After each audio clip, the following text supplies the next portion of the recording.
Hello friends, এখন 12:30 বাজে। Good afternoon. এই যে আমরা সব আজকে অনেক দিন পর, মানে এই প্রথমবার ফার্স্ট টাইম আমার বান্ধবীরা মিলে আজকে কোথায় যাচ্ছি সেটা যদি জানতে চাও তাহলে অবশ্যই তোমাদেরকে ফুল ভিডিও দেখতে হবে, আর শীঘ্রই আমি আপলোড করব।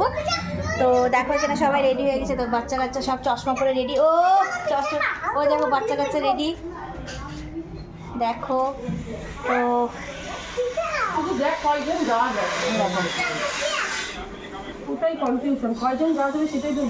যেখানে যাব অবশ্যই তোমাদের সাথে ফুল ভিডিওতে পেয়ে যাবে তোমরা। আমরা যাচ্ছি কোথায় সেটা দেখতে গেলে তোমাদেরকে ফুল ভিডিও দেখতে হবে। তো অনেক অনেক মজা হবে, আর স্পেশালি বাচ্চাদের জন্য। আমরা কিছু না, আমাদের বাচ্চাদের জন্য আমরা বেশি মজাটা পাই। আমার ছেলে তো পুরা খুশি। তো চলো আমরা বেরিয়ে তোমাদের সাথে দেখা হচ্ছে। Let's go. চলো চলো।